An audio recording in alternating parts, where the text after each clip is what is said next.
Welcome to the Next Level Facebook Ads Podcast with Phil Graham. We help you master Facebook ads and give you an unfair advantage over your competition. Are you ready? Let's go. What's up, podcast family? Welcome to the Next Level Facebook Ads Podcast, episode 389. Every single week. That's a lot of episodes, my friends. We're almost to 400. That is crazy. I am glad you're here. I'm Phil Graham, and today I'm going to share my unique fall and winter 2024 retargeting formula. We're going to talk about my strategy, the ad objectives I use, and the retargeting audiences and some creative ideas for those types of audiences as well. So I'm super excited. You know, retargeting is such an important part of many ad campaigns for advertisers. And you've got the top of the funnel who targets people that don't really know who you are yet. And then you've got retargeting, which is at the bottom of the funnel. And it's totally normal. It's totally natural for many people to have to see your ads and see your brand and products or services for a while, a number of times, before they either make a buying decision or even potentially just give you their email address or their time. That can be normal. Unfortunately, though, many advertisers are not very effective when it comes to retargeting. And retargeting is what can help you leverage those people that do come from the top of the funnel that need to see you a few times. So today I'll be sharing the formula that we recommend, especially this fall and winter here in 2024, because it can be super powerful. Now, before we dive in with that, if you guys are looking for help with your ads, maybe you want somebody to run your ads for you so you don't have to worry about it. You can focus on other parts of your business, or maybe you want to actually up your ad game and learn how to run ads more effectively. I believe consulting one-on-one is the best way in the world to learn this kind of stuff. So for either one of those things, if you're looking for that, you can just go to my website, philgrahamdigital.com, or you can DM me on Instagram at philgrahamdigital, and I would love to connect with you. I hope you guys are having a great week. I saw a quote about advertising that I wanted to share with you because I thought it was really good. It's by somebody named Leo Burnett. He was an iconic advertising person, and he did so many amazing campaigns. He worked on like Tony the Tiger from the Kellogg cereal, the Jolly Green Giant, Pillsbury Doughboy. Like, these are iconic campaigns that will probably never be forgotten. And Leo's been gone for a long time, but he was one of the OGs way back in the day in the advertising world. And the cool thing is, this quote that was probably said over 50 or 60 or 70 years ago still applies just as much today, if not even more so than it did then. And I'll read the quote to you guys. It said, "Good advertising does not just circulate information, it penetrates the public mind with desires and belief." Like I said, I think that was said a long time ago, but it still holds true today.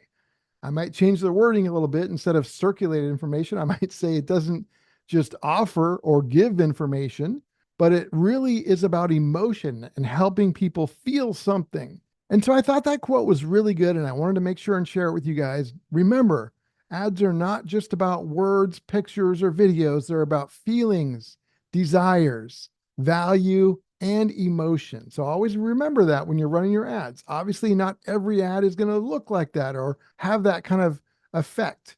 But when you do ads that do, that can make a big difference. So let's dive into my 2024 fall and winter retargeting formula.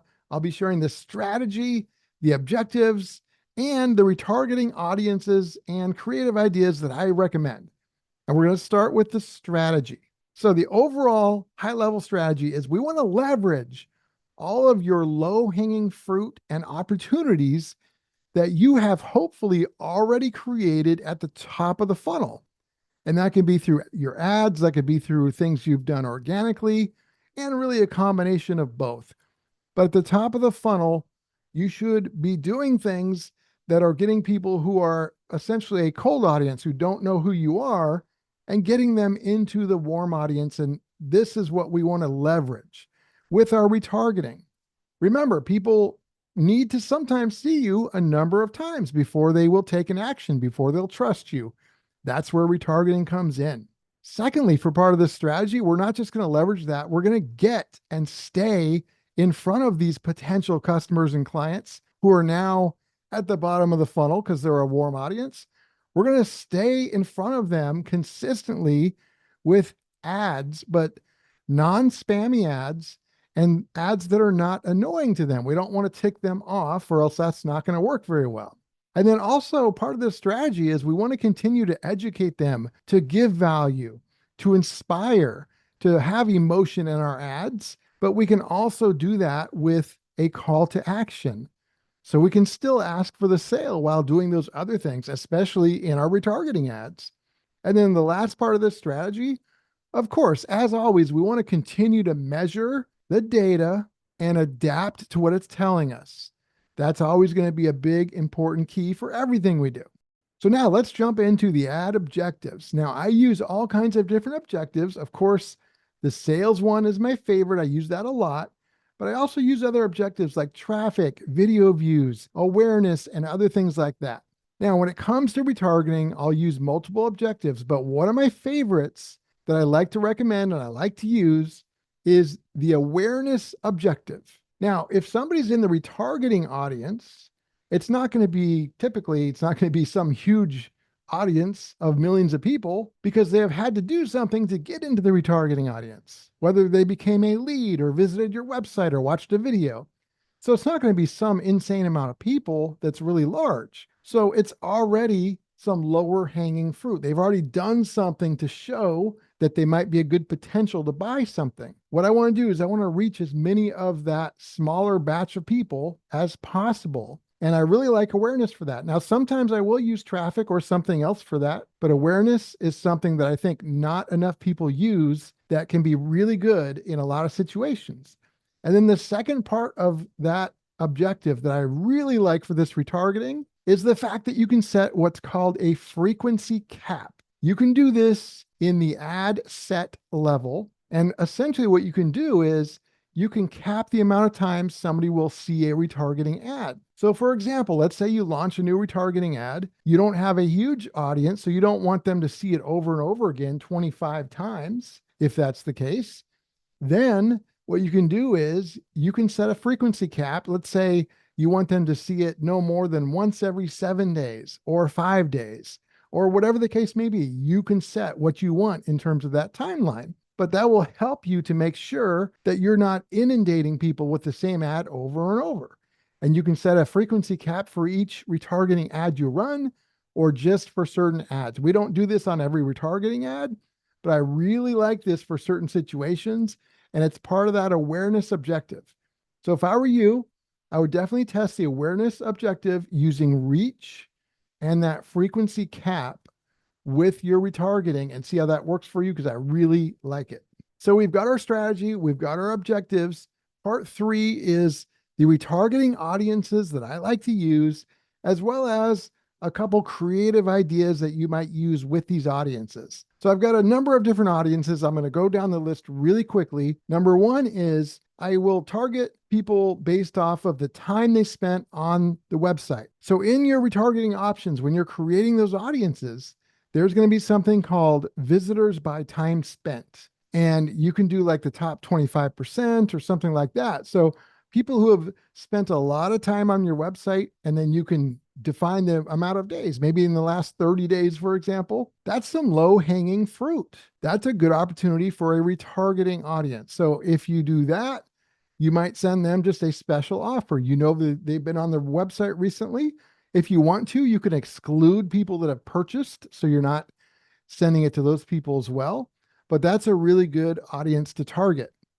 The second one that I recommend is if you have an email list, and I hope you do, when you send out your emails, you can get a list of the people that did not open them.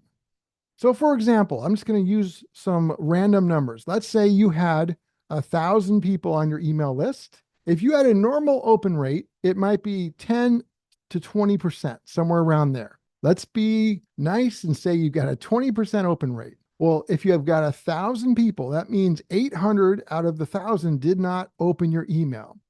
They might not have even seen it for all you know. Who knows why, right? There's all kinds of different reasons. But it doesn't mean that they didn't like you. They just didn't open it for some reason. So what you can do is you can take the 800 that did not open the recent email that you sent. You can upload them as a custom audience, and then you can send out a retargeting ad, and you can essentially send the email out as an ad to the people that did not open that. Now, I would not do this for every email or just random emails, of course. But if you're talking about something specific where you got a special sale, maybe a deadline, maybe it's a Black Friday scenario, and you want to make sure that you reach as many people as possible, that is a great way to go about it. Now, the next retargeting audience that I like to use is an abandoned cart audience, or if you're not e-commerce, it could be an abandoned lead audience. So if somebody has recently put something in their cart, or if they visited a page on your website where they could become a lead, but they didn't actually fill out the form, or if you are e-commerce, they put something in their cart, but they didn't finish their purchase, that's a perfect opportunity to send them an ad. So set up a retargeting audience just for them. And I would typically do a short time frame on it, either in the last 7 days or the last 14 days. And the content of the retargeting ad would be a special offer just to get them excited about completing their purchase or becoming a lead. And of course, I would have value in there. I would remind them why it's a great thing and inspire them and have some emotion and stuff like that. But the main thing is to get back in front of them. There was a reason they put something in the cart or visited a page and didn't sign up or finish their order. Maybe they got distracted. Maybe they got busy. There's all kinds of different reasons. Sometimes just getting back in front of them with a campaign shortly after can make the difference between a lead or a sale versus not. The next retargeting audience I recommend is a customer list retargeting audience. Some of your best future purchases can come from your existing customers. Now, obviously, this depends on what kind of business you are, if you have more than one product or service, whether they can buy more than once, stuff like that. But your existing list of customers is a great opportunity to get back in front of and retarget. So, of course, you can export that list with their emails and all their info from your CRM, and then you can upload that to Facebook as a custom audience. And that's an opportunity as well to get in front of those specific people with an ad. Now, if it's actual customers, you can do this with leads too. But let's say it's people that have actually bought something from you, then what I would recommend is giving them a special discount that's only available for existing customers. Make them feel special because they are. They have already bought something from you. And so when you run that ad, make them feel special. Give them a special deal because they deserve it. And then a couple more. The next one I recommend is to run, this is very common, but a broad retargeting audience. You're going to essentially have the whole kitchen sink here. It's going to be everybody. Anybody who's visited your website, anybody who's engaged with your Facebook or Instagram page, anybody who's viewed one of your videos, they've bought something or anything else. You're going to do a retargeting ad that's broad for any and all of those people in one audience. And for that, it's not going to be specific to a product or service or anything like that because they could have visited any kind of page on your website. So what I would do there is a more general, broad focused ad, but I would still have an offer in there of some kind. And it doesn't have to be a discount. Maybe you want to do that, and that's great, but you don't have to. But remember, give value and educate and inspire in these ads, and you can still have an offer. Staying in front of people that have engaged with your business in any kind of way over the last 6 months to a year is always a great retargeting audience. And this is something that I would do, and I would stay in front of that broad retargeting audience pretty consistently. And then there's a couple last ones that I recommend you guys test. And one of them is pain point segments. Now, it could be pain points, it could be problems you solve. There's different ways to word it, but think about what you sell. Doesn't matter if it's a product or a service. You help them solve a problem. You help them achieve something or get rid of something. And so what I would recommend is doing some very specific, what I would call segmented retargeting ads based off of the problems you solve and or the things you help people achieve. And that's really powerful. So you can do this based off of the videos that people view and the pages on your website that they visit. So let's say you were, I'm going to say like a gym or personal trainer. I've used this example before, but I think most people understand it. It's kind of universal, so it should work. If you've got a page about weight loss, and then you've got a different page about how to build muscle, those are two very different things. And even though you might have people that want both, there's usually one of those things they want more than the other. And so what you could do is, for weight loss, you would create an audience of people that have visited that specific weight loss page. And you're not going to do the whole website. You're just going to say they have had to visit that specific weight loss page on your website. That would be part of your audience. And then let's say you had a top of the funnel video ad that was specific to weight loss. That would also be part of the audience. That way, what you'd be doing, you would be getting in front of the people that engaged with your business specifically about the pain point of weight loss. And then, of course, what would you do? You would create a retargeting ad that talks about what? Weight loss, right? It's very powerful. So for you, you have to figure out what are those pain points? What are those things you help people with? And then create an ad or two. You could have more than one, but be very specific, be segmented with this, match your ad copy to the pain point and get back in front of them with a retargeting ad. And then last, but certainly not least, if this applies to you, if you've got more than one product or service, you could also do this by product or service. Let's say you had 5 different services or 5 different products. You can essentially create a retargeting audience for each product or service as long as they have their individual pages on your website. You can grab people that visited that specific page, that watched a specific Facebook or Instagram ad video on that specific product or service. And then guess what? In your retargeting ad, your content is going to be specific to that exact product or service. You don't have to talk about all the other things that they may not be interested in. And you can do this for all your different products and services. Now, if you're an e-commerce shop with hundreds of products, you don't need to do that. You could just do like your top 5 most popular or best-selling products, for example. Can you guys see how powerful this can be? What you're doing with these retargeting campaigns is you're not guessing. You're finding out who was interested in what product or service or pain point based off of the actions they took on your website and on your ads and on your page. And then you're going to use that and leverage that to send them more ads about that same very thing. And that can be so very powerful. So you guys, there are so many variables depending on your exact situation, what kind of business you have, but this retargeting formula can get really interesting and it is definitely worth testing. I highly recommend you guys use it and test it out this fall and this winter. With that being said, episode 389 is in the books. Thank you guys so much for being here. Got another great episode next week.